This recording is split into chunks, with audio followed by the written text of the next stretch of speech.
हर हर महादेव दोस्तों, मैं हूँ KS2 ब्लॉग से आपकी अपनी किरण सिंह। दोस्तों, सबसे पहले मेरे चैनल को सब्सक्राइब कर दीजिए और आप श्रवण कर रहे हैं श्री शिव पुराण की हिंदी व्याख्या के अंतर्गत अध्याय बाय अध्याय का संक्षिप्त वर्णन, जिसमें आज मैं आपके सामने रुद्र संहिता के षष्ठी खंड के 10वां अध्याय के बारे में संक्षिप्त वर्णन प्रस्तुत कर रही हूँ, जिसमें कि साधन शिव ने विष्णु जी से कहा है, जो भी विष्णु भक्त शिव जी की निंदा करेगा या जो भी शिव भक्त विष्णु जी की निंदा करेगा उसको मैं घोर नरक में डालूंगा। ये परम सत्य है और जो भी इस 10वां अध्याय का श्रवण करता है उसको शिव तत्व की प्राप्ति होती है।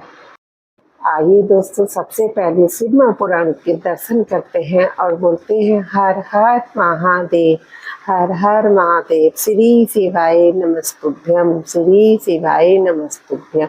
ये देखिए भूले तो शिव पुराण के चढ़ी ही बेलपत्र के दर्शन कीजिए, इसका भी परम सौभाग्य होता है। आज मैं आपको श्रवण कराऊंगी रुद्र संहिता के षष्ठी खंड के 10वां अध्याय के बारे में, जिसमें कि श्री हरि को सृष्टि की रक्षा का भार और भोग मोक्ष दान का अधिकार देकर भगवान शिव का अंतर्ध्यान हो जाना। कल मैंने आपको बताया ही था कि ब्रह्मा विष्णु महेश सब मतलब तीनों एक ही हैं और ब्रह्मा जी को कौन सा भार दिया था साधन शिव ने और विष्णु जी को क्या दिया था। आइए आगे प्रवेश करते हैं 10वें अध्याय में, जिसमें अब परमेश्वर शिव जी बोले। किससे बोल रहे थे वो? विष्णु भगवान से। उत्तम व्रत का पालन करने वाले हे हरे, हे विष्णु, अब आप मेरी दूसरी आज्ञा को सुने। ब्रह्मा जी के द्वारा रचे गए लोक में जब कोई संकट उत्पन्न हो तब आप उन संपूर्ण दुखों का नाश करने के लिए सदा तत्पर रहना। हे हरे, आप नाना प्रकार के अवतार धारण करके लोक में अपनी उत्तम कीर्ति का विस्तार कीजिए और संसार में प्राणियों के उद्धार के लिए तत्पर रहिए। गुण रूप धारण कर मैं रुद्र निश्चित ही अपने इस शरीर से संसार के उन कार्यों को करूंगा जो आपसे भी संभव नहीं है, इसमें संदेह नहीं है। देखो दोस्तों, जो ब्रह्मा और विष्णु के लिए भी संभव नहीं है वो कार्य रुद्र भगवान करते हैं और फिर उनके ऊपर तो सदा से है जो मतलब संपूर्ण कार्य तो वही करते हैं। आप रुद्र के ध्येय हैं और रुद्र आपके ध्येय हैं, आप दोनों में और आप तथा रुद्र में कुछ भी अंतर नहीं है। ये हे विष्णु, लीला से भेद होने पर भी वस्तुतः आप लोग एक ही तत्व है। यह सत्य है, सत्य है, इसमें संशय नहीं है। ये देखिए श्री शिव पुराण की हिंदी व्याख्या के अंतर्गत इसमें रुद्र संहिता के षष्ठी खंड में 10वां अध्याय में लिखा है कि मतलब रुद्र में और रुद्र भगवान में और विष्णु भगवान में बिल्कुल भी भेद नहीं है। जो लोग भेद करते हैं वह अज्ञानी है, वह किसी भी तत्व को प्राप्त नहीं होते हैं। जो मनुष्य रुद्र का भक्त होकर विष्णु भगवान की निंदा करेगा उसका सारा पुण्य तत्काल भस्म हो जाएगा और जो विष्णु भगवान का भक्त होकर रुद्र भगवान की निंदा करेगा उसको तो कभी कोई फल मिलने वाला है ही नहीं। यही सब इसमें लिखा है। देखिए, हे पुरुषोत्तम वैष्णव, आपसे द्वेष करने के कारण मेरी आज्ञा से उसको नरक में गिरना पड़ेगा। यह सत्य है, सत्य है, इसमें जरा भी संशय नहीं है। हे हरे, यह मेरी आज्ञा है कि आप सबके प्राण स्वरूप होइए और संकट काल आने पर निश्चय ही मेरे शरीर रूप उस रुद्र का भजन कीजिए। जो आपकी शरण में आ गया वह निश्चय ही मेरी शरण में आ गया और जो मुझ में और आप में अंतर समझता है वह अवश्य ही नरक में गिरता है। अब आप तीनों देवताओं के आयु बल को विशेष रूप से सुनिए। कौन से तीनों? ब्रह्मा, विष्णु और शिव की एकता में किसी प्रकार का संदेह नहीं करना चाहिए। 1000 चतुर्युग को ब्रह्मा का एक दिन कहा गया है और उतनी ही उनकी रात्रि होती हैं। इस प्रकार क्रम से यह ब्रह्मा के एक दिन और एक रात्रि का परिमाण है। इस प्रकार के 30 दिनों का एक मास और 12 मासों का एक वर्ष होता है। 100 वर्ष के परिमाण को ब्रह्मा की आयु कहा गया है। ब्रह्मा के एक वर्ष के बराबर विष्णु का एक दिन कहा जाता है और वो विष्णु भी अपने 100 वर्ष के प्रमाण तक जीवित रहते हैं। और विष्णु के एक वर्ष के बराबर रुद्र का एक दिन होता है। भगवान रुद्र भी उस मान के अनुसार नर रूप में 100 वर्षों तक स्थित रहते हैं। तदंतर शिव के मुख से एक श्वास निकलता है, समझे।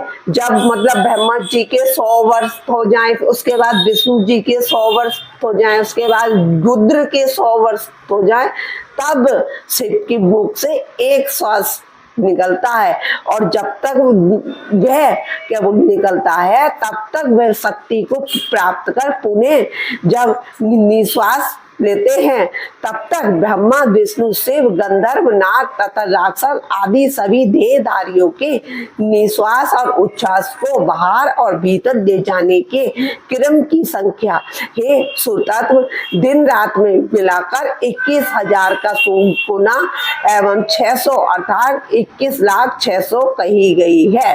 सदाशिव के निश्वासों और उच्छ्वासों की गणना नहीं की जा सकती, अतः शिव जी सदैव प्रबुद्ध और अक्षय हैं। ब्रह्मा जी बोले, हे देवर्षि, भगवान शिव का ये वचन सुनकर सबको बस में करने वाले भगवान विष्णु मेरे साथ विश्वनाथ को प्रणाम करके मंद स्वर में उनसे कहने लगे। अब विष्णु जी बोले, हे शंकर, हे करुण सिंधु, हे जगतपते, मेरी यह बात सुनिए। मैं आपकी आज्ञा के अधीन रहकर सब कुछ करूंगा। आप ही मेरे सदा ध्येय होंगे, इसमें अन्यथा नहीं है।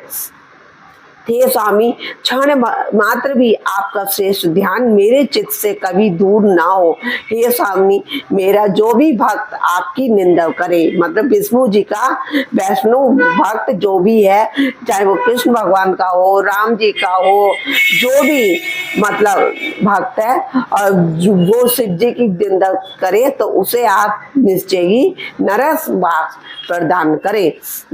हे नाथ, जो आपका भक्त है वह मुझे अत्यंत प्रिय है।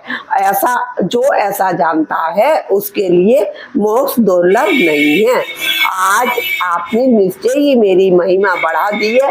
यदि कभी कोई अवगुण आ जाए तो उसे क्षमा करें। ब्रह्मा जी बोले। तदंतर विष्णु के द्वारा कहे गए श्रेष्ठ वचनों को सुनकर शिव जी ने अत्यंत प्रीति पूर्वक विष्णु से कहा, मैंने आपके अवगुणों को क्षमा कर दिया है। विष्णु से ऐसा कहकर उन कृपक निधि परमेश्वर ने कृपा पूर्वक अपने हाथों से हम दोनों के संपूर्ण अंगों को स्पर्श किया।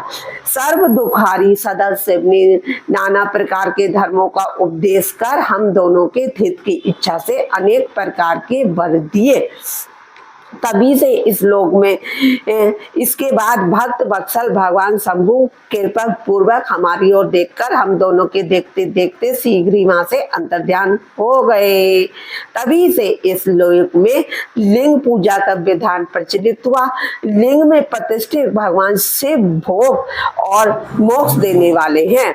शिवलिंग की वेदी महादेवी का स्वरूप है और लिंग साक्षात महेश्वर है। लय कारक होने के कारण ही इसे लिंग कहा गया है। इसमें संपूर्ण जगत स्थित रहता है।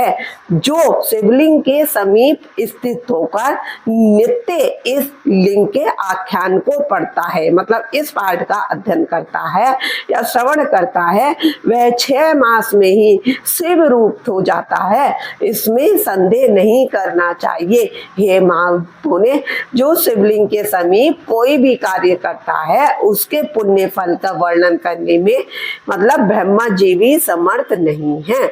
इस प्रकार श्री शिव पुराण के अंतर्गत द्वितीय रुद्र संहिता के प्रथम खंड में सृष्टि उपखान में परम शिव तत्व वर्णन नामक 10वां अध्याय संपूर्ण हुआ। दोस्तों, हर हर महादेव। अगर आपने मेरे चैनल को सब्सक्राइब नहीं किया है तो प्लीज सब्सक्राइब कर दीजिए, और अगर सब्सक्राइब कर दिया है तो बेल आइकन का बटन दबा के रखिए। जैसे ही मेरी वीडियो वीडियो आएंगी वैसे ही आपके पास नोटिफिकेशन आ जाएगा। और दोस्तों मेरी वीडियो को ज़्यादा से ज़्यादा सहयोग करके शेयर करके मेरे को सहयोग प्रदान करें। आपको मतलब मेरे हृदय से आपका बहुत बहुत धन्यवाद। हर हर महादेव, भोलेनाथ सबके साथ।